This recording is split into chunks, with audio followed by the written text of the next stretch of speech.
समाना हरि व्यापक सर्वत्र समाना हरि व्यापक सर्वत्र समाना हरि व्यापक सर्वत्र समाना प्रेम से प्रकट हो तो भगवाना प्रेम से प्रकट हो तो भगवाना प्रेम से प्रकट हो तो भगवाना प्रेम से प्रकट हो तो भगवान। बोले राघवेंद्र सरकार की जय। जहाँ प्रेम होता है वहां पर भगवान का अवतार होता है। क्योंकि गोस्वामी जी महाराज दर्शा रहे हैं कि महाराज जानते हैं कितने लोग हैं वहां। महाराज दशरथ क्या है? दशरथ के पास 3 रानियां सभी लोग जानते हैं, कौशल्या, कैकेयी और सुमित्रा। 3 रानियां हैं महाराज दशरथ के, लेकिन उनमें आपस में प्रेम है कि कौशल्या नार प्रिय सब आचरण पुनीत।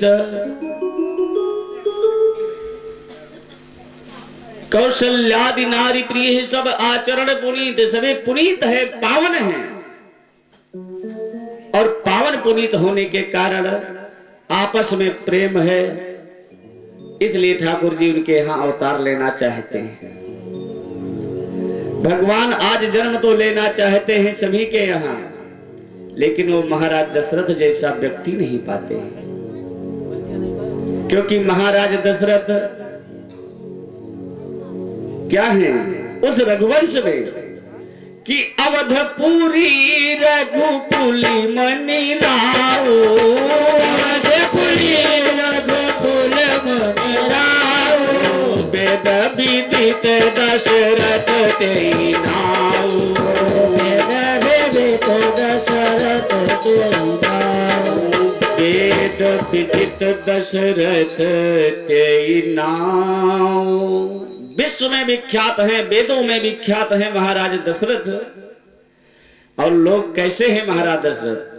लोग कहते हैं, कोई कहता है कि हम तो लाठी चलाने में धुरंधर हैं, कोई कहते हैं कि हम तो गाली देने में धुरंधर, सुबह से शाम तक सभी को फेल कर देंगे। कोई कहता है कि हम झगड़ा करने में धुरंधर।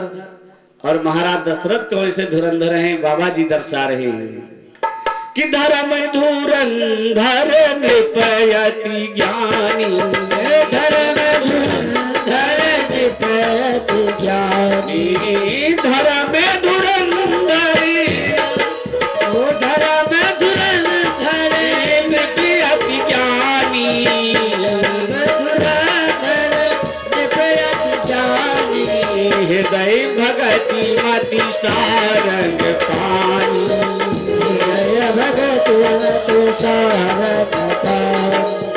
में भक्ति है और धर्म के धुरंधर हैं महाराज दशरथ, जिन्होंने पूरे जीवन कुछ नहीं किया।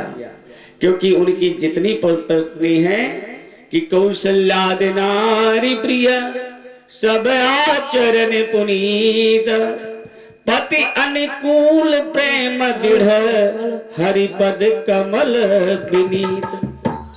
सभी लोग जो है भगवान की जो है भक्त है और बड़े प्रेम के साथ रह रहे, लेकिन महाराज दशरथ को पुत्र नहीं है, ये कभी भी चिंता उन्हें नहीं सताई, कभी भी नहीं सताया इन्हें। लेकिन बाबा जी को लिखना पड़ा कि एक बार भूपति मन माही, एक बार भूपति मन माही, भय गलानी मोरे सुत नाही, भय गलानी मोरे सुत नाही। एक बार, जहां भी एक बार हो वहां कहीं बहुत कारण है। मानस में तो कई चौपाइयां हैं, हमने तो कई बार नोट भी कराया था आप लोग को, इतनी बार एक बार है, इतनी राम है, इतनी कृष्ण है, सभी बड़ी कथाएं हैं। तो एक बार कई जगह है, तो जहां एक बार होता है वहां कुछ ना कुछ कारण होता है। आज महाराज दशरथ को जिंदगी में क्यों चिंता हो गई, कभी चिंता नहीं था। भागवत जी में इसका वर्णन किया गया कि महाराज दशरथ के परम मित्र थे जिनका नाम देवराज इंद्र था। जब कभी जो है आवश्यकता पड़ता था तो उस समय देवराज इंद्र के यहाँ महाराज दशरथ चले जाते थे। लेकिन जिस समय देवराज इंद्र के यहाँ से महाराज दशरथ वापस आ रहते थे, उस समय जिस कुर्सी पर बैठते थे महाराज दशरथ, उस कुर्सी को उठा करके इंद्र जमीन पर फेंकवा देता था। बाहर जहां पर पैर रखते थे उस वहां की मिट्टी खुदवा देता था। ये बात देव ऋषि नारद जी ने देख लिया तो नारद जी के मन में कोई बात पचती नहीं है। और जब नारद जी ने देखा तो देव ऋषि से कहा, नारद जी ने कहा इंद्र से कि देवराज आप राजा क्यों ऐसा करते हैं? तो उन्होंने कहा कि इसलिए कि इनके पास कोई संतान नहीं है। तो कहा तुम देवताओं के राजा हो, दे दीजिए। कहा कैसे दे दें, वो हमारे मित्र हैं, अगर हम दे देंगे तो उनकी मृत्यु हो जाएगी, ऐसा विधान में है। वहीं पर सची माता बैठी हुई थी जो इंद्र की पत्नी है। उन्होंने तुरंत अपने चूड़ामणि को निकाला और कहा ले लो। चूड़ामणि कोई श्रृंगार है भैया, सुहाग नहीं। कुछ लोग कहते हैं कि चूड़ामणि सुहाग का पहचान है। अरे सुहाग में तो जो सिंदूर है और चूड़ामणि श्रृंगार है, जो कान में पता नहीं कौन पीछे बाला वाला जो जोड़ा लगाती है वही चूड़ामणि है, वो श्रृंगार है। कहा कि इसको वरदान दिया चूड़ामणि को कि ले जाओ और जिस राजा के राज में रहेगी जब तक ये चूड़ामणि उस राजा की मृत्यु नहीं होगा। अगर हम पूरी कथा उसी पर घूम गए तो वहीं पर रह जाएंगे। चूड़ामणि का वरदान है कि जिस राजा के राज में रहेगी वहां के राजा की मृत्यु नहीं होगा, दे दिया। अब तो देव ऋषि नारद जी महाराज अपने वाणी बीड़ा को बजाते हुए अयोध्या की पावन धरती पर पहुंचे। अयोध्या की जब पावन धरती पर पहुंचे महाराज दशरथ ने उठ करके प्रणाम किया, सम्मान किया, कहा प्रभु बैठ जाओ, बड़ी सेवा किया। कहा कहिए आने का प्रयोजन क्या है? कहा ये बताओ कि आपकी उम्र चौथापन आ गया, क्या आपको पुत्र की कोई आवश्यकता नहीं है? दशरथ जी कहते हैं मुझे पुत्र की कौन आवश्यकता? अरे किसने देखा है कल? अरे आज जो है वो रहेंगे, कल जब होगा तो देखा जाएगा। नारद जी ने कहा कि अगर अभी तुम्हारा पोल खोल देंगे तो तुम्हें चिंता हो जाएगी। कहा बताओ। दशरथ जी कहने लगे भैया मेरे अंदर कौन मैंने पाप किया है कि तुम मेरे पोल जानते हो? कहा कि तुम्हारे मित्र जो देवराज इंद्र हैं उन्हें जो है जब भी आप जाते हो उनके यहाँ तो तुम्हारे साथ ऐसा सलूक करता है कि जिस जगह आप बैठते हो वहां का पात्र को भिंगवा देते, मिट्टी को खुदवा देते, क्योंकि तुम्हारे पुत्र नहीं है। और नारद जी झूठ नहीं बोलते, ये महाराज दशरथ जी जानते हैं। फिर वहां से कहा कि चलो ठीक है। सुबह हुआ, शिकार खेलने के लिए गए तो वाल्मीकि के रामायण में लिखा है, ये बात प्रसंग है कि जब वहां शिकार खेलने के लिए गए पूरा दिन शिकार नहीं मिला महाराज दशरथ को।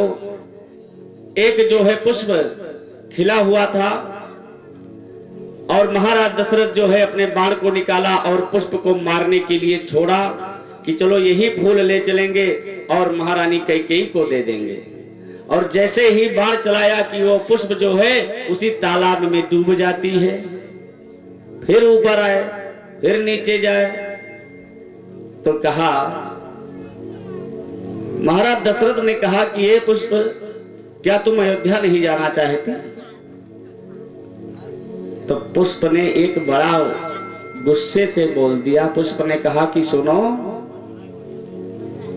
कि पुष्प कहती सुनिए राओ, पुष्प कहती सुनिए राओ, पुष्प कहत सुनिए निबराओ और निर्बंसी के ग्रह नहीं जाओ, निर्बंसी के ग्रह नहीं जाओ, निर्बन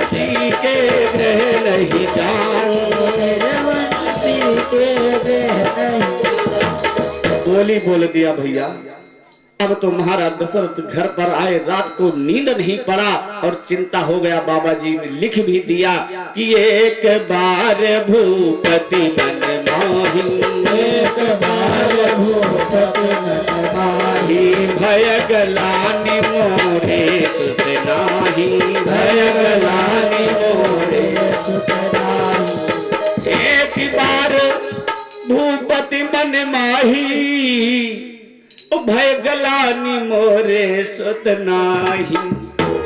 अगर आपको कभी भी जीवन में चिंता हो तो आपको संत के पास जाओ, जीवन में चिंता हो तो ब्राह्मण के पास जाओ, अगर आपके जीवन में किसी बात की चिंता है तो गुरु जी के पास जाओ।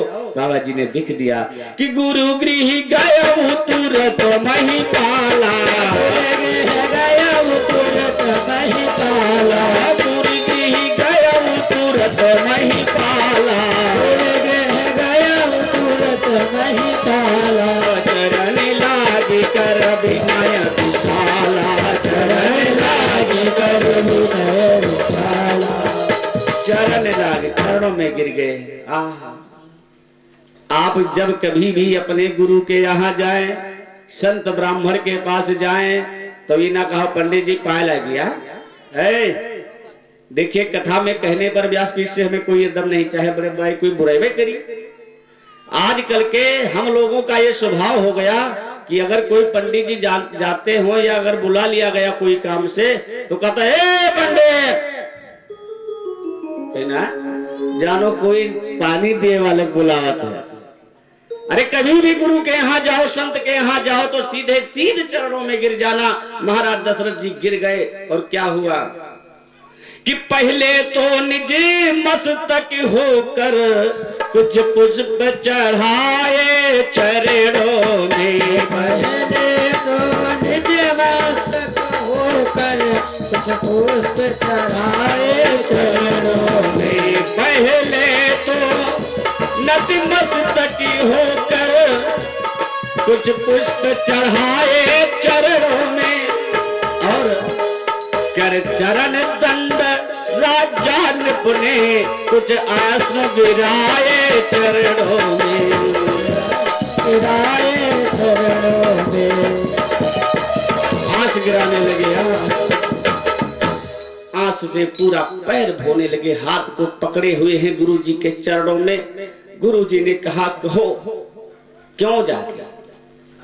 दशरथ जी कहने लगे प्रभु निज दुख सुख सब गुरु ही सुनायो, निज दुख सुख सब गुरु ही सुनायो, कही वशिष्ठ बहु विधि समझायो, कही वशिष्ठ बहु विधि समझायो। चरणों में गिर गए, कहा उठो चिंता नहीं करना चाहिए।